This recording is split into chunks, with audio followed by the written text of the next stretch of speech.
வணக்கம் viewers subscribers எல்லாருக்கும் தீபாவளி வாழ்த்துக்கள். இன்னைக்கு மண்டே ட்ரேடிங் நடந்தது. செவ்வாய் அண்ட் புதன்கிழமை ட்ரேடிங் ஹாலிடே. ஸோ இன்னையோட ட்ரேடிங் செஷன் பொறுத்த வரைக்கும் இன்னைக்கு வந்து நிஃப்டி 26,000 தாண்டி இருக்கணும். பேங்க் நிஃப்டி 1% மேலே இன்க்ரீஸ் ஆகிருக்கணும். ஆனால் இது நடக்கலை. But nearly 0.5% Nifty bank Nifty இன்னைக்கு பாசிட்டிவாக க்ளோஸ் ஆச்சு.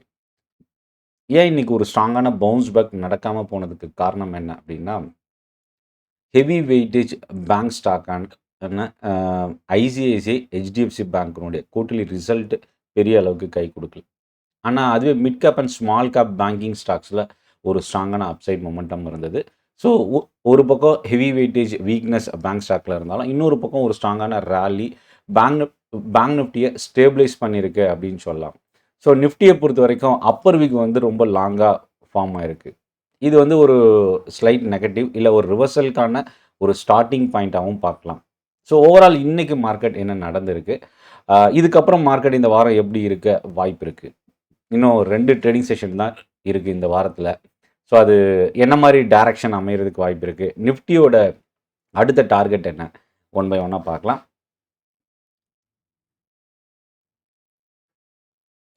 25,843 133 பாயிண்ட் பேங்க் நிஃப்டி இன்க்ரீஸ் ஆகிருக்கு.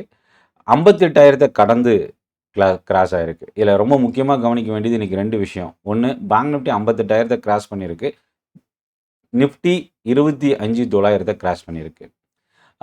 நிஃப்டி 50யோட top gainer Reliance Industries quarterly result ஒரு முக்கியமான ரீசன். இன்னொரு பக்கம் ஐசிஐசிஐ அண்ட் ஹெச்டிஎஃப்சி வீக்காக இருந்தாலும், இந்த பக்கம் ரிலையன்ஸ் வந்து கை கொடுத்தது நிஃப்டி பாசிட்டிவாக இருக்கிறதுக்கு ஹெல்ப் பண்ணியிருக்கு. அதே போல் பேங்க் நிஃப்டியில் RBL, AU Small Finance Bank, இந்த மாதிரி small and mid cap banks வந்து ரேலி இருந்தது.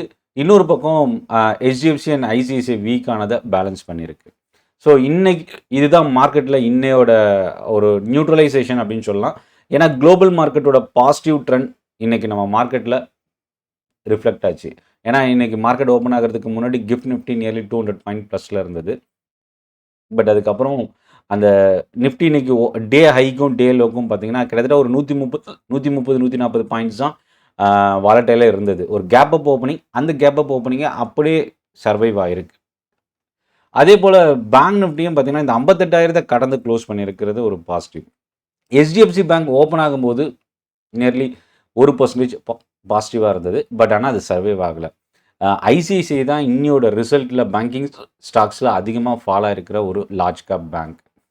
இதை தாண்டி இன்னியோட மார்க்கெட்டில் என்னென்ன செக்டார் பெர்ஃபார்ம் பண்ணியிருக்கு அப்படின்றத பார்க்கலாம். ஃபஸ்ட்டு ப்ராட் மார்க்கெட்டில் பார்த்திங்கன்னா எல்லா செக்டாருமே இன்றைக்கி பாசிட்டிவாக தான் இருந்தது.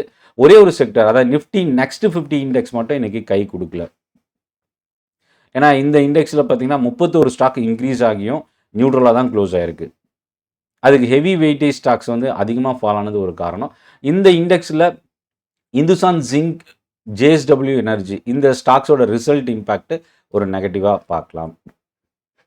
அடுத்தது நிஃப்டி 50ல் டாப் கெய்னராக ஆஃப்டர்நூன் வரைக்கும் ரிலையன்ஸ் இருந்தது. அதுக்கப்புறம் சிப்லா இப்போது க்ளோசிங்கில் லீட் பண்ணியிருக்கு.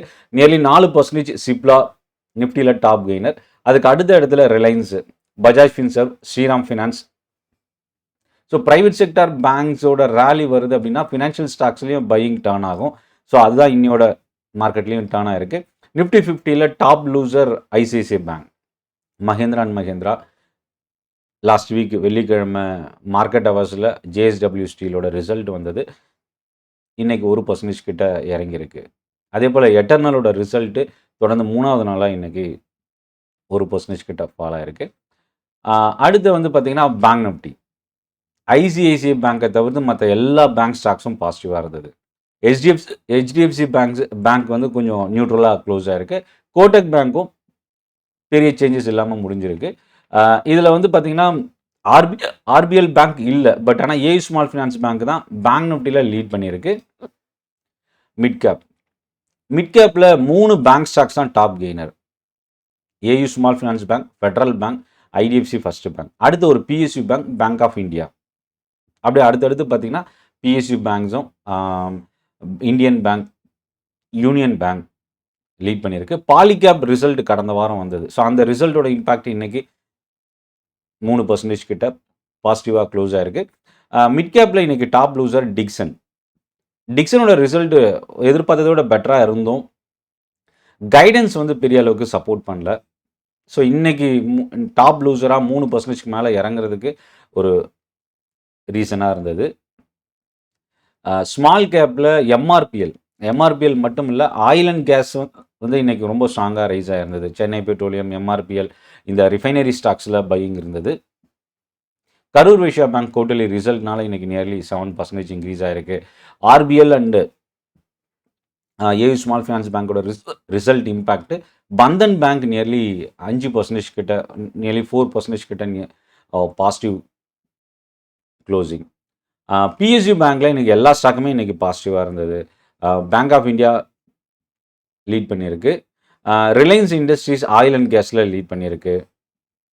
ஸோ அது ஒரு reason oil and gas index increase ஆகிறதுக்கு. ஹெல்த் கேர் அண்ட் ஃபார்மாவில் பார்த்தீங்கன்னா சிப்லா, லாரஸ் லேப், டாக்டர் ரெட்டி, பயோகான் இந்த ஸ்டாக்ஸ்லாம் லீட் பண்ணியிருக்கு. ஐடி செக்டார் கடந்த வாரம் ஐடி ஸ்டாக்ஸோட ரிசல்ட்லேருந்து இப்போ ஒரு பவுன்ஸ் பேக் எடுத்திருக்கு. ஓஎஃப்எஸ்எஸ் தவிர்த்து மற்ற எல்லா ஸ்டாக்குமே இன்னைக்கு பாசிட்டிவாக க்ளோஸ் ஆயிருக்கு. எம்ஃபாசிஸ் லீட் பண்ணியிருக்கு. ஸோ ஓவரால் இன்னைக்கு மார்க்கெட் ஹவர்ஸில் நடந்த இம்பார்ட்டன்ட் நியூஸ்லாம் என்ன அப்படின்றத பார்க்கலாம். ஃபஸ்ட்டு விஷயம், பேடிஎம் லிஸ்டிங்க்கு அப்புறம் தொடர்ந்து ஃபால் ஆச்சு. கிட்டத்தட்ட 500 ரூபாய்க்கு கீழே இந்த ஸ்டாக் இறங்கி இப்போ அங்கேருந்து பவுன்ஸ் பேக் ஆகி மோர் தென் 1 இயர் ஹைக்கு நியரில் ட்ரேட் ஆகிருக்கு. 1300 இன்னைக்கு கடந்திருக்கு. பேடிஎம் டெக்னிக்கலாக ரொம்ப ஒரு ஸ்ட்ராங் ஜோனில் ரீட்டைன் ஆகிருக்கு. லாஸ்ட் வீக் ரிசல்ட் அனௌன்ஸ் பண்ணியிருந்தா பிவிஆர் ஐநாக்ஸ் இன்னைக்கு ஒரு ஸ்ட்ராங்கான பவுன்ஸ் பேக். அதே போல் பேங்க் ஆஃப் மகாராஷ்டிராலையும் பையிங் ரொம்ப அதிகமாக இருந்தது.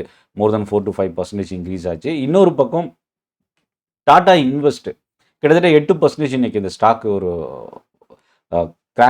கிராஷாக இருக்குது அப்படின்னு சொல்லலாம். Tejas Network, Tanla, Ola Electric last வீக்கில் பார்த்தீங்கன்னா பையிங் ரொம்ப அதிகமாக இருந்தது. அதுலேருந்து இப்போ வந்து ஒரு ப்ராஃபிட் புக்கிங். யூடிஐ ஏஎம்சி இன்னைக்கு இன்ட்ராடேயில் கிட்டத்தட்ட 9 to 10% கிட்ட இறங்கின இந்த ஸ்டாக் அதுக்கப்புறம் ரெக்கவர் ஆகி நியர்லி 5% கிட்ட டவுனில் க்ளோஸ் ஆகிருக்கு. குவார்ட்டர்லி ரிசல்ட் ஒரு முக்கியமான காரணமாக பார்க்கலாம். ஸோ இப்போது வெள்ளிக்கிழமை சனி ரிசல்ட் அனௌன்ஸ் பண்ண கம்பெனிஸ்லாம் என்னென்ன கம்பெனிஸ் பாசிட்டிவாக இன்றைக்கி முடிஞ்சிருக்கு. Reliance 3% positive, Punjab National Bank 4%, Bank of India 5%, Federal bank, IDFC first Bank எல்லாம் 7%க்கு மேலே இன்க்ரீஸ் ஆகிருக்கு. இல்லை லீட் பண்ணி இருக்கிறதுனா 2 பேங்க்கு, ஒன்று ஏயு ஸ்மால் ஃபினான்ஸ் பேங்க், இன்னொன்று ஆர்பிஎல் பேங்க்.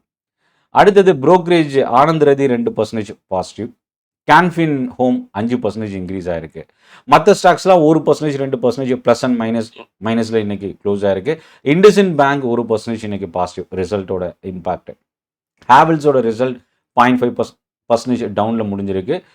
டாடா டெக்னாலஜி 1% கிட்ட இறங்கியிருக்கு. எல்என்டி டெக்னாலஜிஸ் 1% பாசிட்டிவாக க்ளோஸ் ஆகிருக்கு.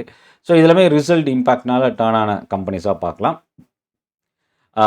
ஆர்பிஎல் பேங்க்கினுடைய ப்ரோக்கரேஜ் அப்டேட் வந்து பார்த்திங்கன்னா கிட்டத்தட்ட சிட்டி 390 டார்கெட் கொடுத்துருக்குறாங்க, சிஎல்எஸ்ஏ 310 டார்கெட் கொடுத்துருக்குறாங்க. இன்றைக்கி இந்த ஸ்டாக் 325 to 330 ட்ரேட் ஆகிருந்தது. அதே போல் இண்டஸ்இண்ட் பேங்க்கும் ஓப்பனிங்கில் கொஞ்சம் வீக்காக இருந்தாலும் 1% பாசிட்டிவாக க்ளோஸ் ஆகிருக்கு. ப்ரோக்கரேஜோட அப்டேட்டும் ஒரு ஒன் ஆஃப் த ரீசனாக பார்க்கலாம். எலாரா கேபிட்டல் பிஎன்பிக்கான டார்கெட் 122 கொடுத்துருக்குறாங்க. ஸோ பிஎஸ்யூ பேங்க்ஸ் ஓப்பனிங்கில் கொஞ்சம் வீக்காக இருந்தது, அதுக்கப்புறம் ஒரு பவுன்ஸ் பேக். ஸோ இன்றைக்கி டாப் செக்டோரல் கெய்னராக பிஎஸ்யூ பேங்க்ஸ் டர்ன் ஆகிருக்கு. ப்ரைவேட் செக்டார் பேங்க்ஸு ஒரு பேலன்ஸ்டாக க்ளோஸ் ஆகிருக்கு. ஏன்னா ஒரு பக்கம் நெகட்டிவ் ரிசல்ட், இன்னொரு பக்கம் positive result. IT sector nearly 1% bounce back ஆகிருக்கு. ஃபார்மா பவுன்ஸ் பேக் ஆகிருக்கு. ஆயில் அண்ட் கேஸ், ரிலையன்ஸோட ரேலி. ஸோ இதெல்லாமே இன்றைக்கி மார்க்கெட்டில் ஓவரால் மார்க்கெட் டெக்னிக்கலாக ஒரு ஸ்ட்ராங் ஜோனில் ரீட்டைன் ஆகிருக்கு. இது இன்னும் சர்வைவ் ஆகணும் அப்படின்னா ரெக்கார்டு ஹையிலிருந்து நிஃப்டி நியர்லி ஒரு 400 பாயிண்ட் கீழே தான் இருக்குது. அதாவது ஒரு 1.5% அப்படின்னு சொல்லலாம்.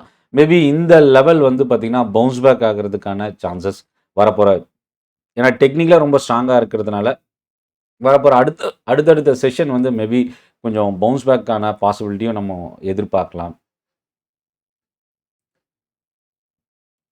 பேங்க் நிஃப்டி 58,000க்கு மேல சஸ்டெயின் ஆகுற வரைக்கும் ட்ரெண்ட் வந்து கொஞ்சம் ஸ்டேபிளா ரிட்டெயின் ஆகுறதுக்கான சான்சஸ் இருக்கு. ஸோ இந்த செஷன் யூஸ்ஃபுல்லா இருக்கும் அப்படின்னு நினைக்கிறேன். Chennai trading academy YouTube channel subscribe பண்ண மறந்துடாதீங்க. டெலகிராம் குரூப் ஜாயின் பண்ணுறதுக்கான லிங்க் வீடியோட டிஸ்கிரிப்ஷனில் இருந்து நீங்கள் யூஸ் பண்ணிக்கலாம். நன்றி, வணக்கம்.